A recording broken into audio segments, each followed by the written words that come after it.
এজন্য রব্বুল আলামিন সূরা আহজাবের 69 নম্বর আয়াতে বলেন, ইয়া আইয়ুহাল্লাযীনা আমানু, হে ঈমানদারগণ, লা তাকুনু, তোমরা হইও না কাল্লাযীনা আযাউ মূসা, ওই তাদের মতো যারা মূসাকে কষ্ট দিয়েছিল, তোমরা তাদের মতো হইও না। তোমরা তোমাদের নবীদের বিরুদ্ধে এমন কথা বলো না, এমন কাজ করো না, নবীর সুন্নতের বিরুদ্ধে এমন কথা কাজ বলো না, এমন কথা বলো না, এমন কাজ করো না, আমার ইসলামের বিরুদ্ধে এমন কথা কাজ করো না যে কাজগুলা বনী ইসরাঈলরা করতো, তাদের মতো তোমরা হইও না। ফাবাররাহুল্লাহু মিম্মা ক্বালু, আল্লাহ রাব্বুল আলামিন বলেন, ফাবাররাহুল্লাহু, আমি রব্বুল আলামিন তাকে নির্দোষ প্রমাণ করেছি, মিম্মা ক্বালু, যা বনী ইসরাঈলা বলতো। বনী ইসরাঈলা যা অপবাদ দিয়েছে, প্রত্যেকটা অপবাদ থেকে আমি রব্বুল আলামিন মূসাকে নির্দোষ প্রমাণ করলাম, বলি সুবহানাল্লাহ। আজকের আলোচ্য বিষয় অত্যন্ত চমৎকার একটা বিষয় আপনাদের সামনে উপস্থাপন করব কোরআন এবং হাদিস থেকে। সেটা হচ্ছে মূসা আলাইহিস সালাম এবং ওনার উম্মত বনী ইসরাঈলদের একটা ঘটনা, যে ঘটনার মাধ্যমে আমাদের জন্য রয়েছে অসংখ্য শিক্ষা, যেখান থেকে শিক্ষা লাভ করে আমরাও আমাদের জীবনটাকে আল্লাহ রাসূলের পথে যেন পরিচালিত করতে পারি। সবাই বলি আমিন। আগের যুগের উম্মতের নবীরা কতটা যে তেড়া ছিল, কতটা যে বাঁকা ছিল, আজকের হাদিস থেকে আপনারা জানবেন। তারা তাদের নবীদের সম্পর্কে বিষোদ্গার করতে, অপবাদ দিতে, কুৎসা রটনা করতে দ্বিধাবোধ করে নাই, একটুও চিন্তা করে নাই। তারা নবীদের বিপক্ষে পর্যন্ত কুৎসা রটনা করত, মিথ্যা অপবাদ দিত। ঠিক এমন একটি জাতি, সে জাতির নাম হচ্ছে বনী ইসরাঈল। অত্যন্ত তেড়া একটা জাতি, বাঁকা বক্রপথের একটা জাতি। তারা মূসা আলাইহিস সালাম সম্পর্কেও বাঁকা কথা বলতে, অপবাদ দিতে, মিথ্যা অপবাদ দিতে তারা কোনোরকম কুণ্ঠাবোধ করে নাই, বলি না আউযুবিল্লাহ। বুখারী শরীফের 278 নম্বর হাদিস, খুব চমৎকার একটা হাদিস আসছে। বুখারী শরীফের 278 নম্বর হাদিসের ভিতরে আসছে, আন আবি হুরায়রা রাদিয়াল্লাহু তাআলা আনহু ক্বালা রাসূলুল্লাহ সাল্লাল্লাহু আলাইহি ওয়াসাল্লাম, বিশ্বনবী মুহাম্মদুর রাসূলুল্লাহ সাল্লাল্লাহু আলাইহি ওয়াসাল্লাম বলেন, কানাত বানু ইসরাঈলা ইয়াগতাসিলুনা উরাতান ইয়ানজুরু বা'দুহুম ইলা বা'দিন, বনী ইসরাঈলের লোকেরা বস্ত্রহীন হয়ে, নগ্ন হয়ে একে অপরকে দেখা অবস্থায় গোসল করত। এটা তাদের শরীয়তে তখন ছিল, একে অপরকে দেখা অবস্থায় নগ্ন হয়ে গোসল করত তারা।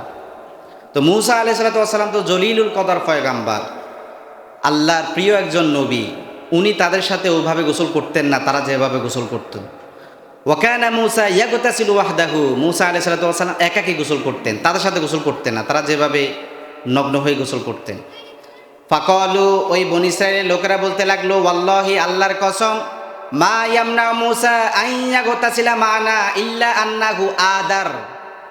বনী ইসরাঈলের লোকেরা তাদের নবী সম্পর্কে, মূসা আলাইহিস সালাম সম্পর্কে এমন মিথ্যা একটা ধারণা করলো। তারা বলতে লাগলো, মূসা আলাইহিস সালাম কোষ বৃদ্ধি রোগের কারণে আমাদের সাথে গোসল করে না, বলি না আউযুবিল্লাহ।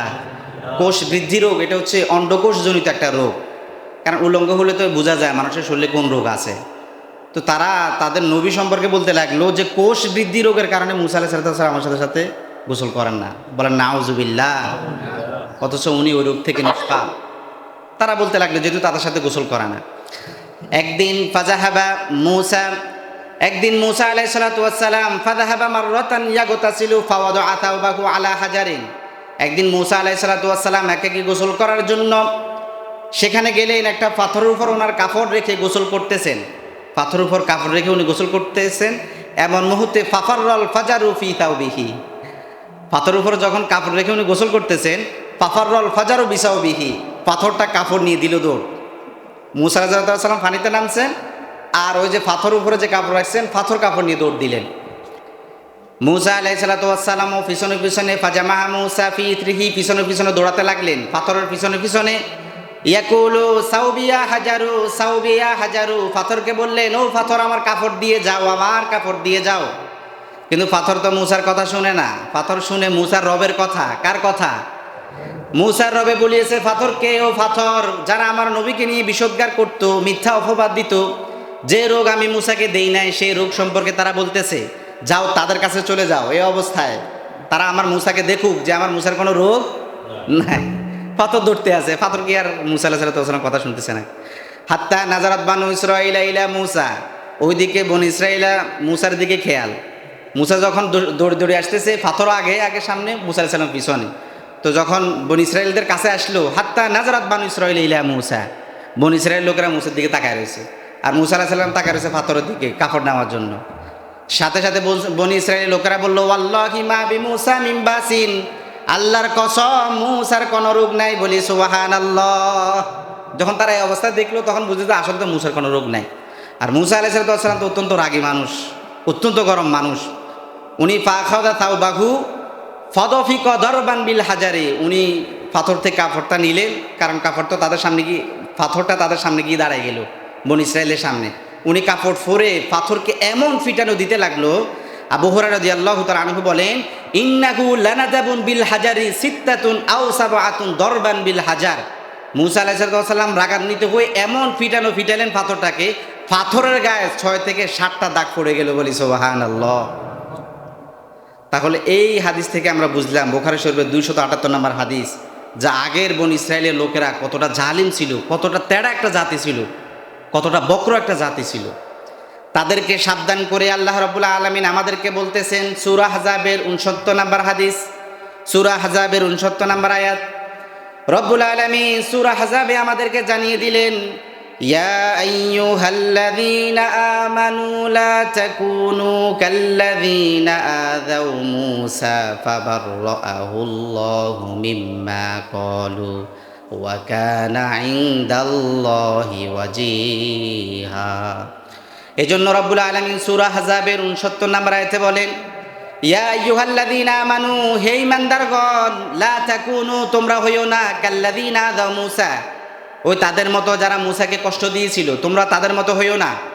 তোমরা তোমাদের নবীদের বিরুদ্ধে এমন কথা বলো না, এমন কাজ করো না, নবীর সুন্নতের বিরুদ্ধে এমন কথা কাজ বলো না, এমন কথা বলো না, এমন কাজ করো না, আমার ইসলামের বিরুদ্ধে এমন কথা কাজ করো না যে কাজগুলা বনি ইসরায়েলরা করতো, তাদের মতো তোমরা হইও না। ফাবাররাআহুল্লাহু মিম্মা ক্বালু, আল্লাহ রাব্বুল আলামিন বলেন, ফাবাররাআহুল্লাহু, আমি রব্বুল আলামিন তাকে নির্দোষ প্রমাণ করেছি, মিম্মা ক্বালু, যা বনি ইসরায়েলরা বলতো। বনি ইসরায়েলরা যা অপবাদ দিয়েছে, প্রত্যেকটা অপবাদ থেকে আমি রব্বুল আলামিন মূসাকে নির্দোষ প্রমাণ করলাম। বলি সুবহানাল্লাহ। ওয়া কানা ইনদাল্লাহি ওয়াজিহা, আর তিনি তো ছিলেন আমার কাছে অধিক সম্মানিত, অধিক মর্যাদাবান, অথচ সেই নবীকে পর্যন্ত তারা অপবাদ দিতে একটু কুণ্ঠাবোধ করলো না। বলি নাউযুবিল্লাহ। এই জন্য সূরা সফের 5 নম্বর আয়াতে আল্লাহ আবার জানিয়ে দিলেন মূসা আলাইহিস সালাতু ওয়াস সালামের ঘটনা। وَإِذْ قَالَ مُوسَى لِقَوْمِهِ يَا قَوْمِ لِمَ تُؤْذُونَنِي وَقَدْ تَعْلَمُونَ أَنِّي رَسُولُ اللَّهِ إِلَيْكُمْ فَلَمَّا زَاغُوا أَزَاغَ اللَّهُ قُلُوبَهُمْ وَاللَّهُ لَا يَهْدِي الْقَوْمَ الْفَاسِقِينَ। আল্লাহ রাব্বুল আলামিন সূরা সফের 5 নম্বর আয়াতে বলেন, ওয়াইদ ক্বালা মূসা লিকওমিহি, স্মরণ করুন সেই সময়ের কথা যখন মূসা আলাইহিস সালাম তার সম্প্রদায়কে বললেন, ইয়া কওমি, হে আমার সম্প্রদায়, লিমা তুযুনানি, কেন আমাকে কষ্ট দিচ্ছ, কেন আমাকে তোমরা বিভিন্ন কথা বলে আমাকে কষ্ট দিচ্ছ। ওয়াকাদ তা'লামুনা, অথচ তোমরা নিজেরাও জানো, আন্নী রাসূলুল্লাহি ইলাইকুম, ওয়াকাদ তা'লামুনা আন্নী রাসূলুল্লাহি ইলাইকুম, ও আমার সম্প্রদায়, তোমরা জানো আমি যে আল্লাহর পক্ষ থেকে প্রেরিত একজন রাসূল, এটা তোমরা জানো, জানার পরও আমাকে কেন কষ্ট দিচ্ছ। শুনে রাখো, ফালাম্মা জাগু আযাগাল্লাহু কুলুবাহুম, ফালাম্মা জাগু, যারা নিজেদের থেকে বক্রতা অবলম্বন করে, বাঁকা পথ অবলম্বন করে, তেড়ামি অবলম্বন করে, আযাগাল্লাহু কুলুবাহুম, আল্লাহ তাদেরকে আরো বক্র করে দেন। বলি নাউযুবিল্লাহ। যারা নিজ থেকে ইসলামের পথে চলতে চায় না, রাসূলের পথে চলতে চায় না, আল্লাহর পথে চলতে চায় না, তো আল্লাহ তাদেরকে ওই পথে ঠেলে দেন। বলি নাউযুবিল্লাহ। আপনি যদি মসজিদে আসতে চান, আল্লাহ মসজিদে আসা আপনার জন্য সহজ করে দিবেন। আপনি যদি সিনেমা হলে যেতে চান, সিনেমা হলে যাওয়াটা আল্লাহ আপনার জন্য সহজ করে দিবেন। আপনি যদি ইসলামের পথে আসতে চান, ইসলামের পথে আসাটা আল্লাহ আপনার জন্য সহজ করে দিবেন। আপনি যদি ইসলামের ভিন্ন পথে যেতে চান, নাস্তিকর পথে যেতে চান, ইসলাম বিদ্বেষী পথে যেতে চান, তো সেই পথটা আল্লাহ আপনার জন্য সহজ করে দিবেন। একজন ড্রাইভার যখন একটা গাড়ি চালায়, পথিমধ্যে যখন খালে ফেলে দেয় গাড়িটা, এরপরে যদি বিচারকের কাছে গিয়ে বলে, ও বিচারক, আমার কোনো দোষ নাই, আমি ছোট্ট একটা মানুষ, এত টন ওজনের গাড়ি আমি কিভাবে আগলাবো, তাকে আগলানো তো আমার সামর্থ্য নাই, আমার পক্ষে সম্ভব না এত বড় গাড়ি আগলানো, আমি শুধু ড্রাইভ করতেছি। দোষ হচ্ছে সব ইঞ্জিলের শক্তি বেশি, সে যেদিকে ঠেলতেছে আমি ওইদিকে যাচ্ছি, তো ইঞ্জিলে ঠেলি আমাকে খালের ভিতরে ফালাই দিছে, আমার তো কোনো দোষ নাই। বলেন বিচারক কি ড্রাইভারের বিচার করবে নাকি ইঞ্জিলের বিচার করবে? একটু আওয়াজ দিয়ে বলেন।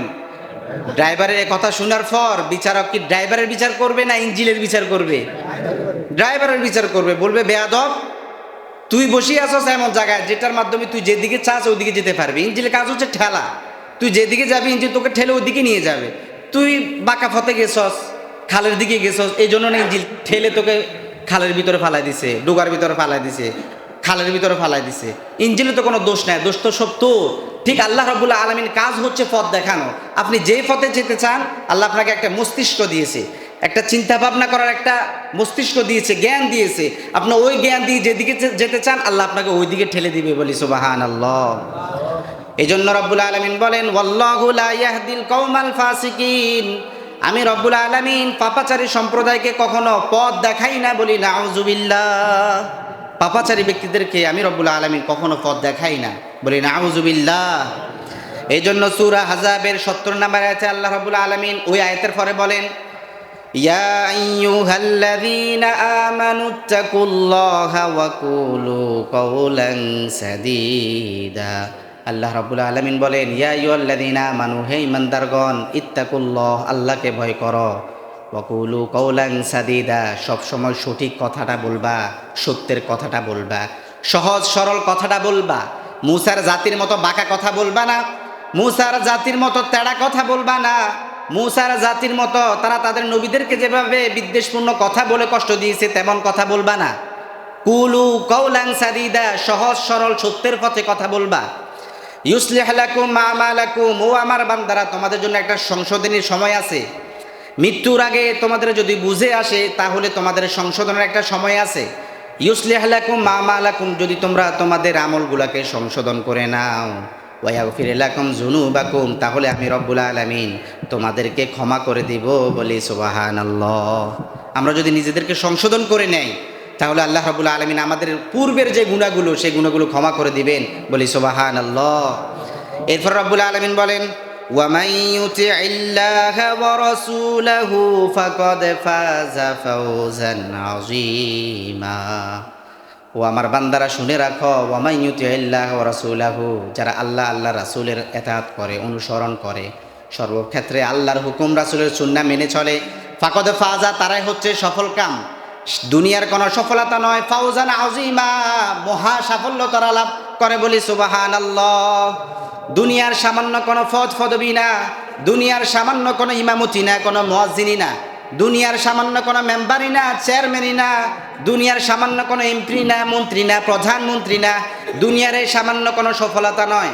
তারা ফাকাদ ফাযা ফাওজান আযীমা, তারা মহা সাফল্য লাভ করে, বলি সুবহানাল্লাহ।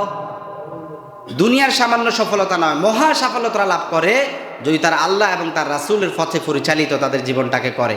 আল্লাহ রাব্বুল আলামিন আমাদেরকে বুঝার এবং আমল করার তৌফিক দান করুক, সবাই বলি আমিন। ওয়া আখির।